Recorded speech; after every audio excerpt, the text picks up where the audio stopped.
Welcome to the WHISPERWATCH podcast. As I'm recording this podcast, there are people marching the streets under the Women's March against Donald Trump. There are people in that crowd who still to this day don't see Hillary Clinton as having to take on any blame whatsoever for losing the election to the least popular candidate. I know for a fact that there are people who are still marching in this crowd, being pissed off, being ticked off, feeling shut out that Donald Trump is now President Trump. It's problematic in that some of these people still refuse to see the problems and the issues with the Democratic Party. They refuse to let themselves be allowed to think that Hillary Clinton's loss was anything other than somebody else's fault. It's everybody else's fault. Hillary Clinton has no baggage. She has no financial entanglements. She made every wonderful decision in the world when she was Secretary of State, and the voters just didn't see that. That's the shallow argument I'm hearing from a lot of people who absolutely refuse to delve into why people stayed home, why people voted for other candidates, why people didn't support Hillary Rodham Clinton. That is the extent of their analysis on this very serious situation. And so it becomes an issue, a question of how do we motivate Democrats to come out and vote? That's not the issue. The problem is you are not listening to your base. And when you don't get what you want, the first people you blame is your base. That's the problem. All of these things contributed to Hillary Clinton not being president today. And I'm gonna need some of y'all motherfuckers to get that, because there is no moving forward in a fantasy. There is no moving forward if you are completely delusional about why your candidate lost. There is no moving forward if you refuse to admit that Donald Trump is your president. I'm sorry to say. There were people who supported Bernie Sanders to the end who are still walking around like Trump is not my president. I'm sorry, hunty. I'm sorry to tell you this, boo. But he is your president, and the decisions he makes will affect your lives in every way. You don't want it to. I get that. I agree with that. But you have to understand that he is the president. And once you understand that he is the president, you can begin to formulate how you will go forward to deal with the decisions that he makes. How you can get your feet in the door and be in that room, even if you're in the room meeting with him to cuss him out, which may or may not be helpful. But you have to be there. You have to let him know that you exist. And by saying he's not my president, you have given him a reason not to pay any attention to you whatsoever. Because he's like, well, you don't give a about me, and so I don't give a about you. That's why it is imperative for people to understand what the reality is right now. The political reality is that this man is president, okay? Nobody wanted it to be so, but he is. So now you need to formulate a plan to figure out how the Democrats need to move going forward if that's your issue. Now, my issue has evolved, because like I said, I was blue no matter who. That means I was a Democrat who wanted Democrats to win in office. And even in these past weeks, my ideas have evolved on this issue. I used to think that, okay, let's just completely 100% block every single thing that Trump does.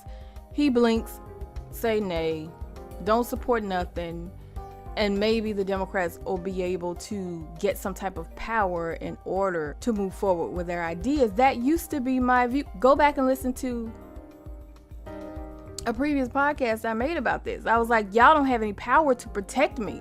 So my goal at that moment was to figure out how to get Democrats power. That is not how I feel right now.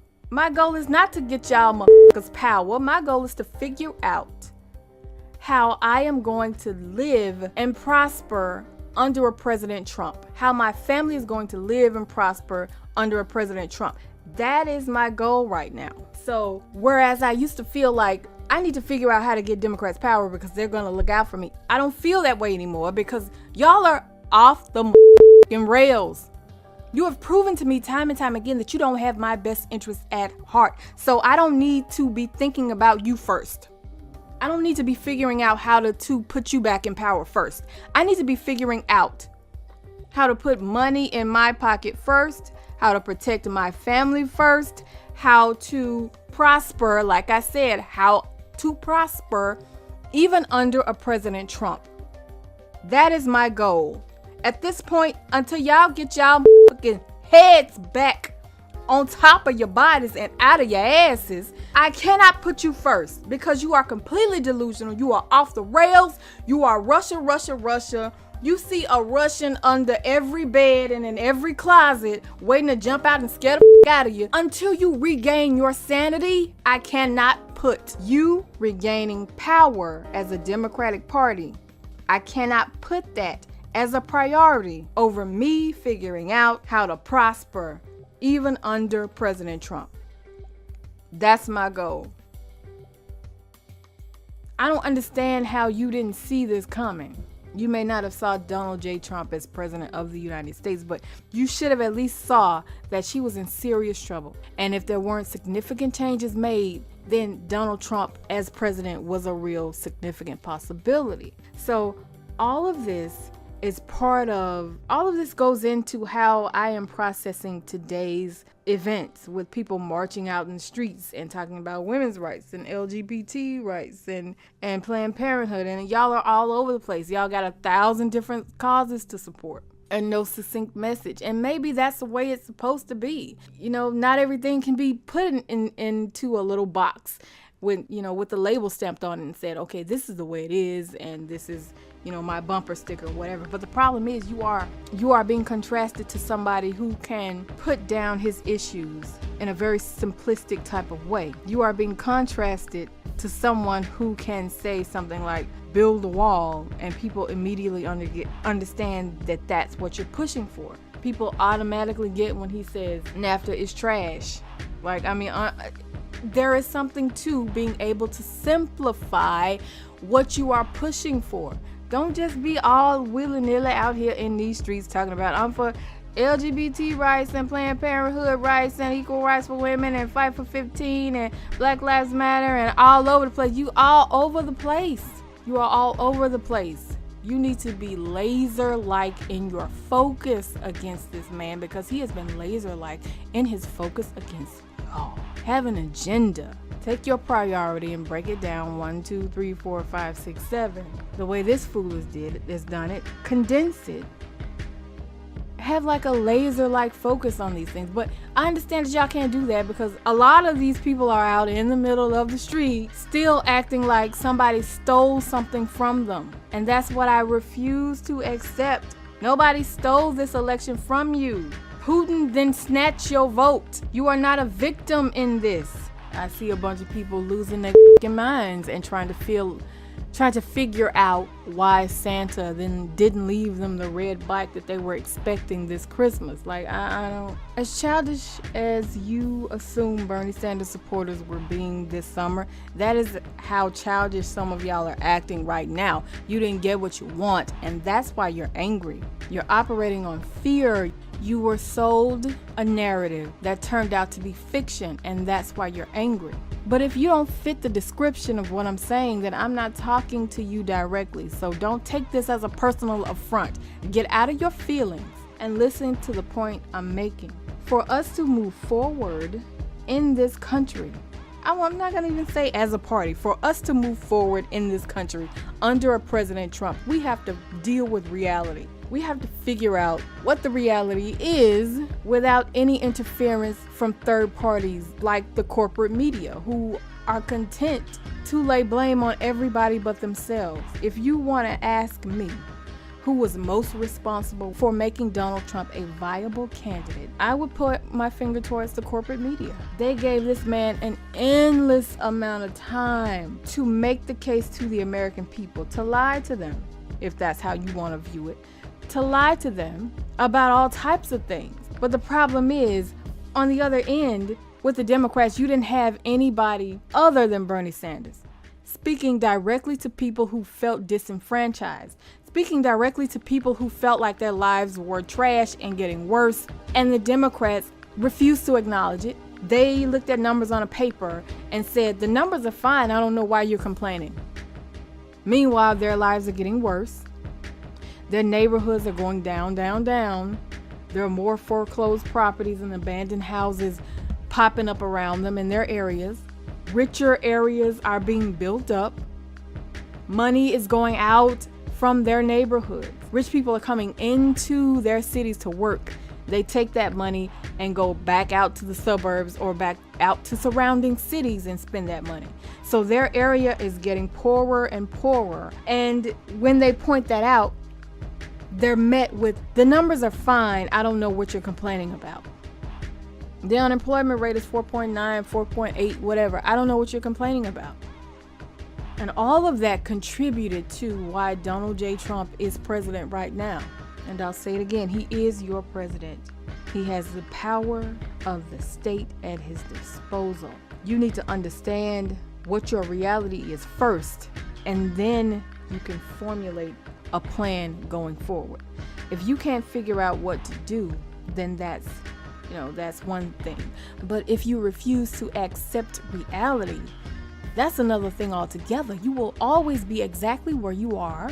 You will always be out in the streets marching instead of in the boardrooms changing things, instead of in Congress making laws, instead of in Donald Trump's face to put your voice in the room, instead of working directly with people who have Donald Trump's ear to get your points across, to get your voice in the mix, to get your policies on paper and in the bills that will pass Congress. It's not enough at this point for you to be pissed off. You should have learned your lesson from George W. It's not enough for you to be pissed off. You have to figure out what you can do to make the situation better in any type of way. And if that means figuring out how to talk to this man, figuring out where you stand with this man, number one, figuring out how to talk to him, figuring out how to bend his will so that he makes decisions that will be helpful to you. Until you can figure out how to do that, you have to understand the position you're in. You have to understand your reality. I cannot say that enough. Apparently, I need to keep saying it over and over and over again. Understand where you are. Stop being disillusioned and blindsided by everything, and listen to the people around you who are telling you that this is what you need to be looking out for. This is what you need to be focused on. People are out in the streets protesting Donald Trump instead of formulating a step-by-step plan to go forward and to bend this man's will. Rich white Republicans have done this already, honey. They're not in the streets protesting Trump. They're planning to call meetings with this man. They're planning on what to say to this man once they get in the room. And they're planning for the consequences and repercussions that are to come if he doesn't listen to them. And that's what you as a Democrat need to do. If you're asking me about party, as a Democrat, you need to figure out a plan to go forward. But again, y'all are too busy with your head up your asses talking about Russia, Russia, Russia.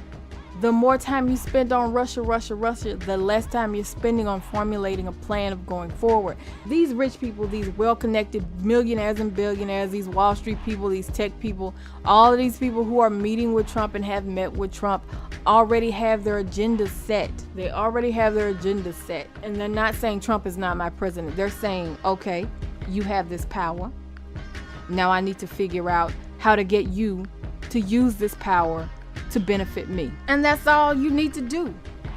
As a person, as a Democrat, as a black person, as a human being on this motherfucking earth, you need to figure out how to get that power to work for you. All of these people, all of these lobbyists, even the people that you think should be out in the streets protesting Trump and should not be listening to him at all, are formulating a plan. Don't you be the one caught out without a plan. And that's all I'm saying. This is a point that I absolutely love when Yvette Carnell from Breaking Ground makes about black people. Don't be caught out without a plan. All of these other groups, illegal immigrants, Muslims, the Jewish community, the Chinese community, the Asian community as a whole. All of these people have a plan to figure out how to be successful and to be prosperous by bending Donald Trump's will to best benefit them. Figuring out how to make Donald Trump use the power of the presidency to benefit them. So don't you, as black people, as a black person, be caught out here in these goddamn streets because you're still pissed off that Hillary Clinton lost and you haven't formulated a plan to get this man to bend to your will. I majored in computer science, not political science. So when I'm expressing myself, that is just going to be the way I say it. I don't have any type of background in politics. I don't have any type of experience working in Washington. I also don't have any time for bullshit. I ain't got time for that. I have to figure out, again, as I'm sitting here talking to you, being a person who has matured politically as a result of this 2016 election. As black people, don't be out here in these streets ass out because you are refusing to accept political reality. Thanks for listening to this podcast. There's more where this came from. You can listen to the WhisperWatch podcasts on iTunes, Stitcher Radio and TuneIn.